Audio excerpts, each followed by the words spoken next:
Hello दोस्तों, कैसे हैं आप लोग। स्वागत है आप सभी लोगों का आप सभी के अपने चैनल सपोर्टिंग आप फार्मेसी में। दोस्तों, आज का ये वीडियो आप सभी लोगों के लिए बहुत ही महत्वपूर्ण होने वाला है, क्योंकि आज के इस वीडियो में आपको बताने वाला हूं कि अगर किसी भी पेशेंट को ट्यूबरकुलोसिस, जिसको शॉर्ट वर्ड में टीबी की पेशेंट बोला जाता है, तो अगर किसी को टीबी हो जाता है तो ये लोगों को हो जाता है, तो ये क्या होता है टीबी की बीमारी।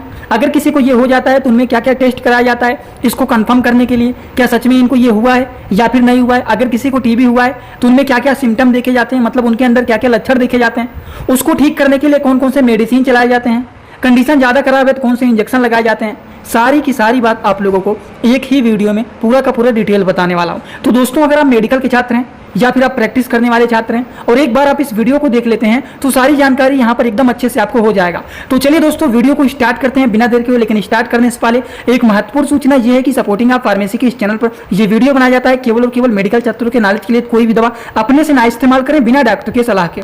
शुरुआत करते हैं दोस्तों। सबसे पहले जानेंगे कि ये टीबी की बीमारी होता क्या है। व्हाट इज ट्यूबरकुलोसिस, ये टीबी होता क्या है। अगर हम कहें कि जो टीबी की बीमारी होता है, जिसको ट्यूबरकुलोसिस कहा जाता है, ये एक प्रकार के बैक्टीरियल इन्फेक्शन होते हैं।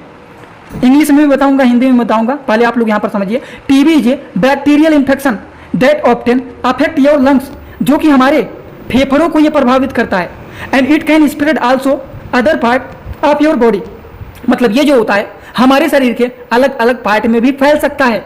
Like your brain and your spine, मतलब आपके मस्तिष्क में फैल सकता है, रीढ़ की हड्डी में भी ये फैल सकता है। A type of bacteria is called mycobacterium tuberculosis, ये एक ऐसे प्रकार के बैक्टीरिया होते हैं जिसको माइकोबैक्टीरियम ट्यूबरकुलोसिस भी कहा जाता है। तो ये बहुत ही बेसिक नॉलेज है जो कि आपको थोड़ी सी जानकारी इनके बारे में रहना ही चाहिए। तो चलिए दोस्तों, ये तो बातें हो गई बेसिक। अब हम लोग जानने जा रहे हैं कि अगर मान लीजिए किसी को टीबी हो जाता है तो उनमें क्या क्या लक्षण देखे जाते हैं। वैसे तो नहीं बताया जा सकता है कि हाँ, इस पेशेंट को टीबी की बीमारी हुआ है। हमें कैसे पता चलेगा? पेशेंट के अंदर कुछ लक्षण दिखाई देगा तभी ना पता चलेगा कि लग रहा है इनको टीबी की बीमारी हुआ है, इनको ये टेस्ट करवाइए तब कंफर्म हो जाएगा।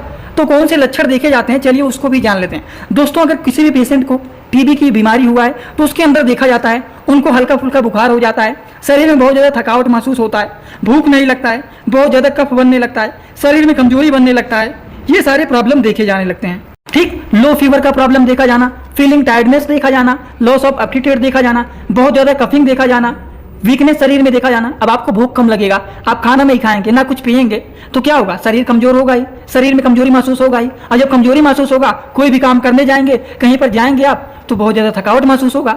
ये सारी समस्याएं देखी जाती हैं अगर किसी भी पेशेंट को टीबी की बीमारी हुआ है तब। तो इस लक्षण को देखते हुए अगर मान लीजिए किसी को लग रहा है ये सारे लक्षण लग रहे हैं तो आपको ये अनुमान लग जाएगा कि लग रहा है इनको टीबी की बीमारी हुआ है। लेकिन इसको 100% कंफर्म तो नहीं कर सकते हैं ना कि सिम्टम को देख करके हम 100% बोल देंगे कि हाँ इनको यही हुआ है, तुरंत ये दवा चलाने लगेंगे। नहीं दोस्तों, इसके लिए कुछ टेस्ट कराया जाता है। तो कौन से टेस्ट कराए जाते हैं, चलिए इसके बारे में भी समझ लेते हैं। तो अगर किसी को टीबी की बीमारी हुआ है तो उसको कंफर्म करने के लिए कौन से टेस्ट कराए जाते हैं, चलिए हम टेस्ट के बारे में जान लेते हैं। अगर हम ट्यूबरकुलोसिस के टेस्ट के बारे में बात करें तो सबसे पहला टेस्ट होता है वो होता है स्पटम टेस्ट। अब ये क्या होता है? इसमें मरीज के जो बहुत ज़्यादा कफ प्रोड्यूस हो रहा है, बहुत ज़्यादा कफ का प्रोडक्शन हो रहा है, तो उस बलगम को निकाला जाता है और उसको आइडेंटिफाई किया जाता है, उसका जांच किया जाता है, जिसके माध्यम से आइडेंटिफाई हो जाता है कि क्या पेशेंट को टीबी की बीमारी हुआ है या फिर नहीं हुआ है। तो इस टेस्ट को बोला जाता है स्पटम टेस्ट। और एक के बारे में तो आप सभी लोगों को पता होगा, जिसमें चेस्ट का एक्सरे किया जाता है और चेस्ट के एक्सरे के माध्यम से भी इसको आइडेंटिफाई किया जाता है। यहाँ पर देखा जाता है कि कितना ज़्यादा ब्लर दिखाई दे रहा है, क्या दिखाई दे रहा है, क्या नहीं दिखाई दे रहा है। तो इसके माध्यम से भी इसको आइडेंटिफाई किया जाता है कि क्या पेशेंट को टीबी की बीमारी हुआ है कि नहीं हुआ है। तो दोस्तों, अब आप लोगों को इलाज के बारे में बताने जा रहा हूं कि अगर मान लीजिए आपने टेस्ट कराया और टेस्ट में पता चल गया कि हाँ इनको टीबी हुआ है, तो इसके लिए इसका इलाज क्या होता है, इसको ठीक करने के लिए कौन सी दवाइयाँ चलाया जाता है। बहुत सारे लोग सोच रहे होंगे कि अभी तक बस छोटी मोटी बातें बताए हैं, ज़्यादा कुछ बताए नहीं हैं। तो आप लोग एक बार सुन लीजिए टीबी के पेशेंट के बारे में आप लोगों को मैं क्या क्या बताया हूँ। शुरुआत में बताया हूँ ये टीबी की बीमारी क्या होता है। अगर किसी को टीबी की बीमारी हो जाता है तो उनमें क्या क्या लक्षण देखे जाते हैं। अगर किसी को टीबी का लक्षण दिख रहा है तो उसको कंफर्म करने के लिए कौन कौन से टेस्ट कराए जाते हैं। टेस्ट में आप लोगों को सबसे पहला टेस्ट स्पटम टेस्ट बताए हैं, जिसमें बलगम को निकाल करके टेस्ट किया जाता है। और इसके बाद आप लोगों को दूसरा जो टेस्ट बताएं वो बताए हैं चेस्ट का एक्सरे किया जाता है। ये दो टेस्ट के माध्यम से आइडेंटिफाई किया जाता है। लास्ट जो बचा हुआ है दोस्तों वो बचा हुआ है इलाज।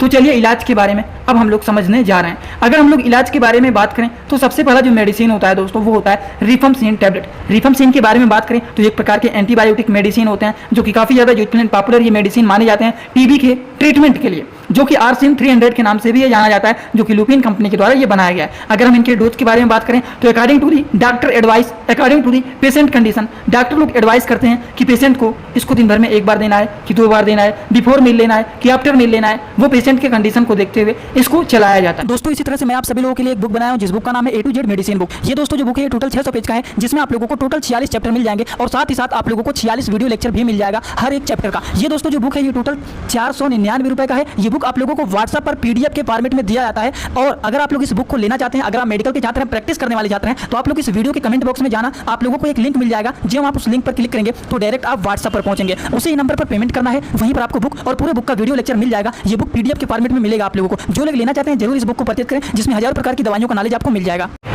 उसी तरह से अगला मेडिसिन होता है, ये भी मेडिसिन जो होता है इसका नाम होता है आइसोनाइज टैबलेट। ये भी जो मेडिसिन होता है ये भी एक प्रकार के एंटीबायोटिक मेडिसिन होते हैं, जो कि ये भी टीबी के पेशेंट को दिया जा सकता है। अब जितने सारे अलग अलग प्रकार के एंटीबायोटिक मेडिसिन यहाँ पर बताऊंगा, वो सारी दवाइयों को नहीं चलाया जाता है, उनमें से कोई एक चलाया जाता है। कंडीशन ज्यादा खराब है तो उस कंडीशन में एक किट आता है, जिसमें सारे के सारे कॉम्बिनेशन मिले हुए रहते हैं। जैसे सबसे पहला रिसमपिन बताएं, दूसरा आइसोनाइज बता रहे हैं, तीसरा और बताएंगे, वो सारे के सारे चीज इस किट में मिले हुए रहते हैं, वो आगे बताऊंगा, जो कि कॉम्बिनेशन वाले मेडिसिन होते हैं। तो ये एक प्रकार के आइसोनाइज टैबलेट होते हैं, जो कि सोलोनेक्स के नाम से ये जाना जाता है, जो कि मैकलाइड कंपनी के द्वारा बनाया गया है। ये भी एक प्रकार के एंटीबायोटिक मेडिसिन होते हैं, ट्यूबरकुलोसिस के ट्रीटमेंट के लिए ये भी यूजफुल माने जाते हैं। डोज के बारे में बात करें तो पेशेंट के कंडीशन को देखते हुए डॉक्टर लोग एडवाइस करते हैं किस दवा को बिफोर मील लेना है कि कब लेना है, वो सारी चीज डिसाइड किया जाता है पेशेंट के कंडीशन को देखते हुए। उसी तरह से हम बात करें अगले मेडिसिन के बारे में तो ये है पायरोजिनामाइड। ये क्या है? पायरोजिनामाइड। तो जो बता रहे हैं सबसे पहला मेडिसिन आपको बताए हैं वो बताए हैं रिफमसिन, दूसरा मेडिसिन आपको बताए हैं आइसोनाइड के बारे में, और तीसरा मेडिसिन क्या बता रहे हैं? पायरोजिनामाइड। तो इन सारी दवाइयों को एक साथ नहीं खाना है, इनमें से कोई एक चलाया जाता है। अभी एक मेडिसिन और बताऊंगा, और वो सारे चीज मिलकर के एक किट भी बना हुआ रहता है, वो आगे बताऊंगा। तो ये है दोस्तों पायरोजिनामाइड। ये क्या होता है? ये भी एक प्रकार के मेडिसिन होते हैं, जो कि इसका भी काम होता है टीबी की बीमारी को ठीक करना, जो कि ये पाइजिना के नाम से जाना जाता है। लुपिन कंपनी के द्वारा बनाया गया है। 500 mg का ये मेडिसिन है। इंडियन फार्माकोपिया का ये मेडिसिन है, जो कि देख सकते हैं पायरोजिनामाइड टैबलेट इंडियन फार्माकोपिया का ये मेडिसिन है। पाइजिना के नाम से फेमस होता है। 500 mg का ये मेडिसिन है, लुपिन कंपनी के द्वारा ये बनाया गया है। इसका काम होता है टीबी के पेशेंट को ये दिया जाता है, जिससे वो ठीक हो सके। तो उस कंडीशन में ये भी मेडिसिन यूजफुल एंड पॉपुलर माना जाता है। तो इसी तरह से एक और भी मेडिसिन होता है, वो होता है इथम्ब्यूटाल टैबलेट। अब देखिए आप लोगों को एक बात समझ में आ गया होगा कि यहाँ पर 4 तरह की दवा के बारे में आपको बता चुका हूँ। सबसे पहला क्या बताएं? सबसे पहले रिफमसिन बताएं, दूसरा आइसोनाइड, तीसरा पायरोजिनामाइड और चौथा इथम्ब्यूटाल। ये चारों में से कोई एक मेडिसिन दिया जाता है।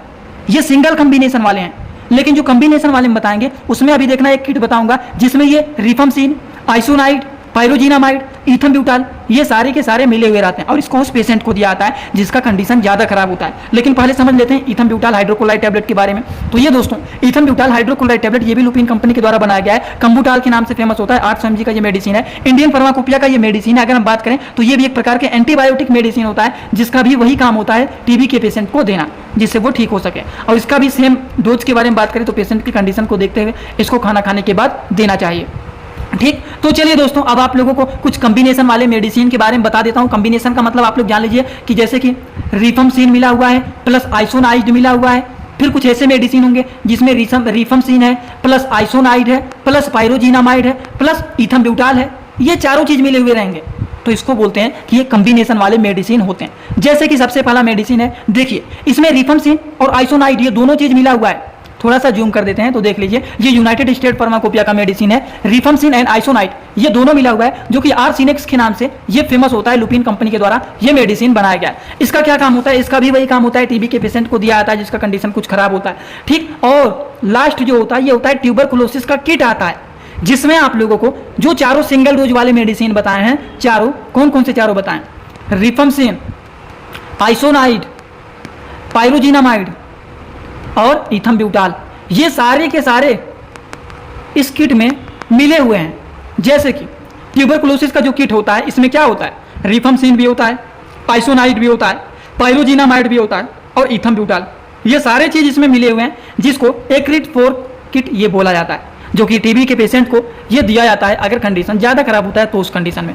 अब हम बात करते हैं कि अगर मान लीजिए पेशेंट सेकेंडरी स्टेज में चला गया है, ट्रीटमेंट सही टाइम पे नहीं हुआ है, टीबी का पेशेंट का कंडीशन ज़्यादा खराब हो गया है, तो उस कंडीशन में इंजेक्शन का इस्तेमाल किया जाता है। अब इंजेक्शन के बारे में अगर हम लोग बात करें तो टीबी के पेशेंट को कौन सा इंजेक्शन चलाया जाता है, तो उस तरह के पेशेंट को स्ट्रेप्टोमाइसिन इंजेक्शन चलाया जाता है। स्ट्रेप्टोमाइसिन जो होता है ये एक प्रकार के एंटीबायोटिक इंजेक्शन होते हैं जिसको केवल और केवल आईएम रूट से लगाया जाता है, मतलब इसको मांसपेशियों में लगाया जाता है।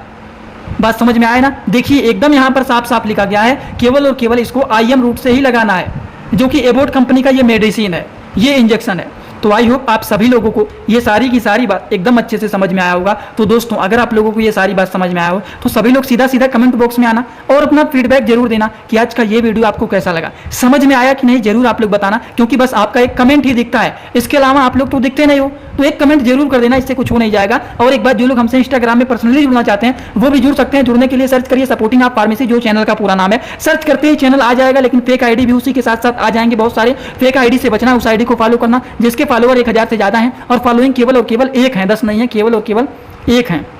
वही रियल अकाउंट है। छोटे छोटे कंटेंट वहां पर भी अपलोड करता रहता हूं, जुड़े रहेंगे, थोड़ा बहुत बेनिफिट आपको मिल सकता है और कोई जोर जबरदस्ती नहीं है। जुड़ना चाहते हैं तो आप लोग जुड़ सकते हैं। आज का वीडियो यहीं पर होता है complete. Thanks for watching, like comment share and subscribe this.